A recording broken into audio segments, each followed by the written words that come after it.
In the 151st year, Demetrius the son of Seleucus set forth from Rome, sailed with a few men to a city by the sea, and there began to reign.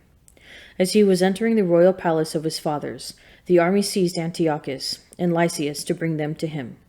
But when this act became known to him, he said, "Do not let me see their faces." So the army killed them, and Demetrius took his seat upon the throne of his kingdom. Then there came to him all the lawless and ungodly men of Israel. They were led by Alchemists, who wanted to be high priest. And they brought to the king this accusation against the people. "Judas and his brothers have destroyed all your friends, and have driven us out of the land. Now then, send a man whom you trust. Let him go and see all the ruin which Judas has brought upon us and upon the land of the king, and let him punish them and all who help them." So the king chose Bacchides, one of the king's friends, governor of the province beyond the river. He was a great man in the kingdom and was faithful to the king. And he sent him, and with him the ungodly Alchemists, whom he made high priest, and he commanded him to take vengeance on the sons of Israel. So they marched away, and came with a large force into the land of Judah. And he sent messengers to Judas and his brothers, with peaceable but treacherous words. But they paid no attention to their words, for they saw that they had come with a large force. Then a group of scribes appeared in a body before Alchemists and Bacchides, to ask for just terms. The Hasidians were first among the sons of Israel to seek peace from them, for they said, "A priest of the line of Aaron has come with the army, and he will not harm us."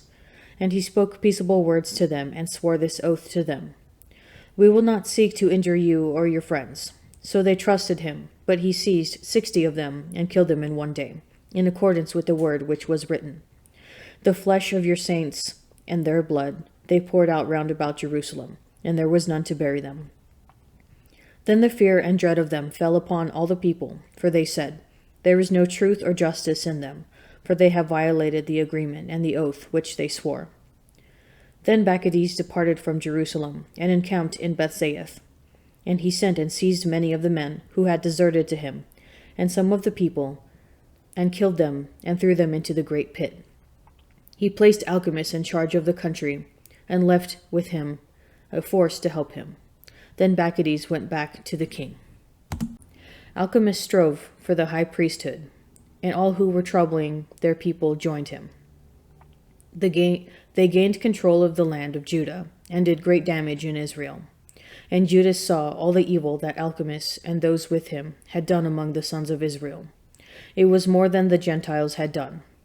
So Judas went out into all the surrounding parts of Judea, and took vengeance on the men who had deserted, and he prevented those in the city from going out into the country.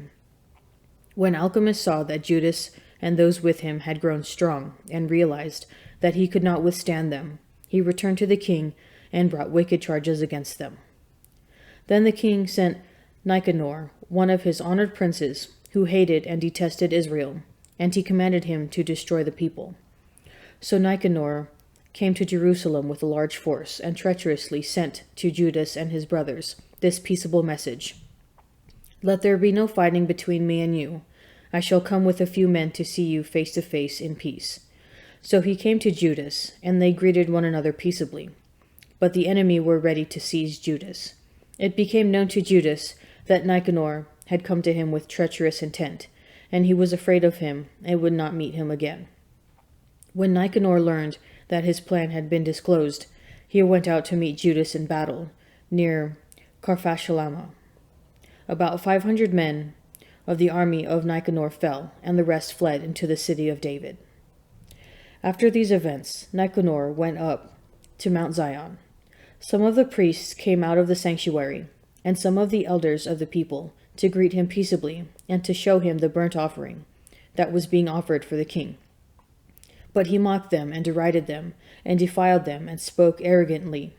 And in anger he swore this oath: "Unless Judas and his army are delivered into my hands this time, then if I return safely I will burn up this house." And he went out in great anger.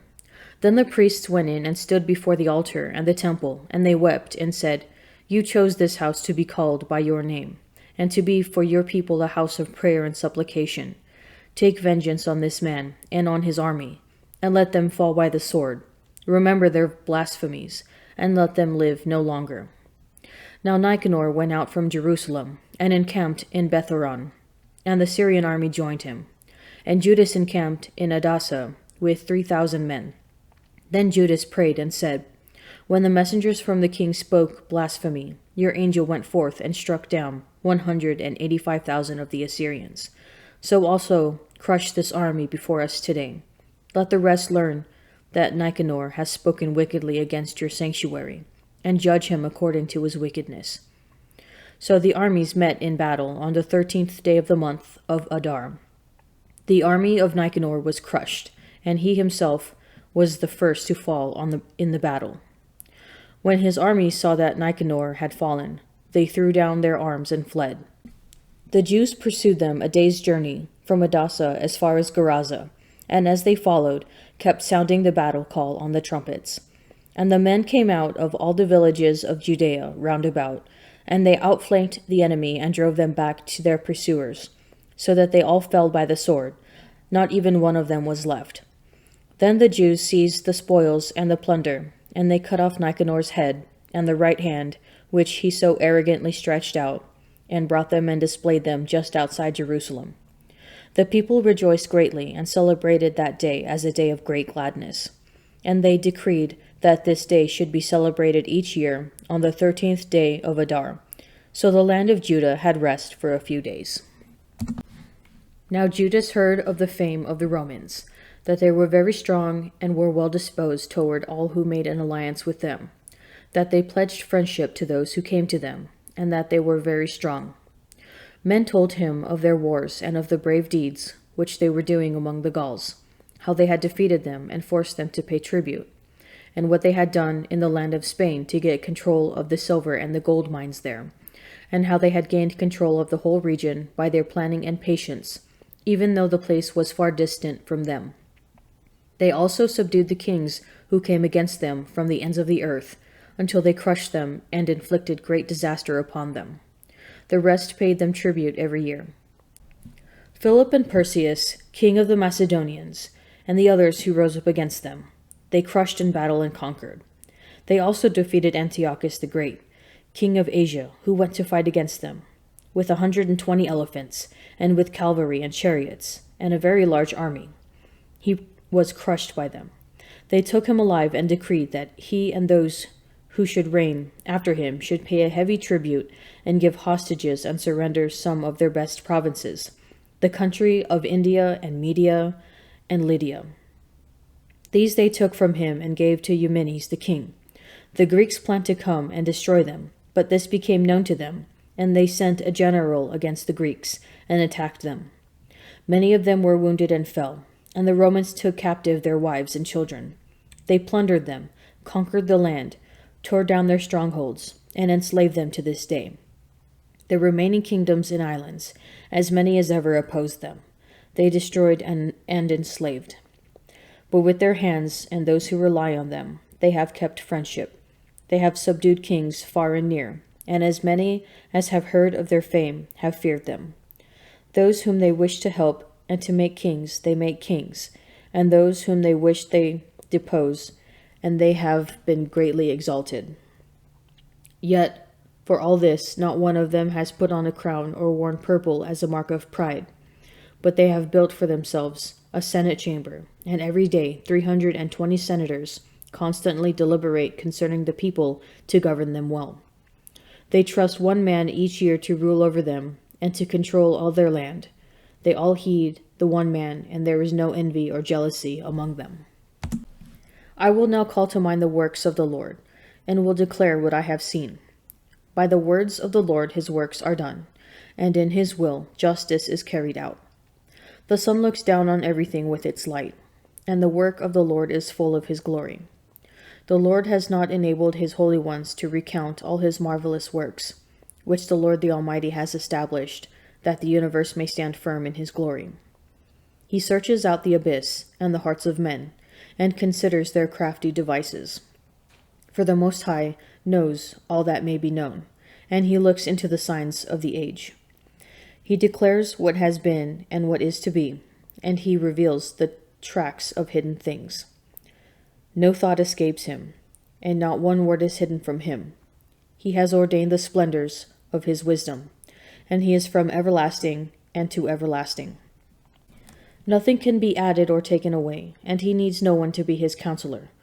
How greatly to be desired are all his works, and how sparkling they are to see. All these things live and remain forever, for every need, and are all obedient. All things are twofold, one opposite the other, and he has made nothing incomplete.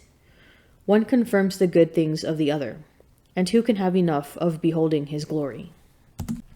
To the angel of the church in Ephesus write, the words of him who holds the 7 stars in his right hand, who walks among the 7 golden lampstands. I know your works, your toil, and your patient endurance, and how you cannot bear evil men, but have tested those who call themselves apostles but are not, and found them to be false. I know you are enduring patiently, and bearing up for my name's sake, and you have not grown weary. But I have this against you, that you have abandoned the love you had at first. Remember then from what you have fallen, repent and do the works you did at first. If not, I will come to you and remove your lampstand from its place, unless you repent. Yet this you have, you hate the words of the Nicolaitans, which I also hate. He who has an ear, let him hear what the Spirit says to the churches.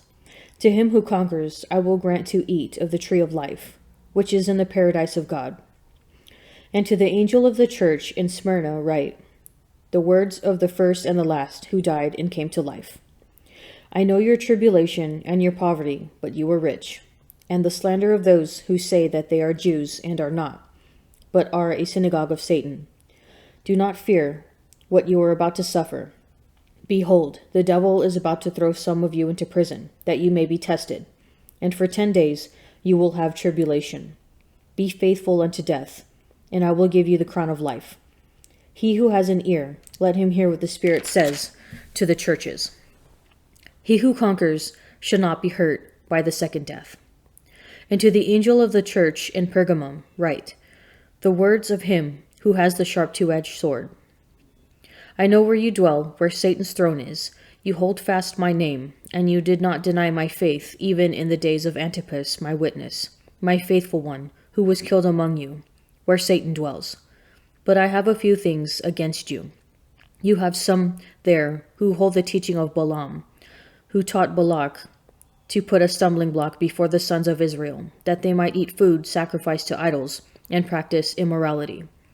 So you also have some who hold the teaching of the Nicolaitans. Repent then. If not, I will come to you soon and war against them with the sword of my mouth. He who has an ear, let him hear what the Spirit says to the churches. To him who conquers, I will give some of the hidden manna, and I will give them a white stone, with a new name written on the stone, which no one knows except him who receives it. And to the church, and to the angel of the church in Thyatira, write, the words of the Son of God, who has eyes like a flame of fire, and whose feet are like burnished bronze. I know your works, your love, and faith and service and patient endurance, and that your latter works exceed the first. But I have this against you, that you tolerate the woman Jezebel, who calls herself a prophetess, and is teaching and beguiling my servants, to practice immorality, and to eat food sacrificed to idols. I gave her time to repent, but she refuses to repent of her immorality.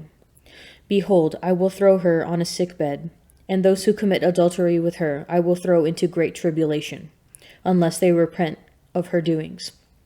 And I will strike her children dead, and all the churches shall know that I am he who searches mind and heart, and I will give to each of you as your works deserve.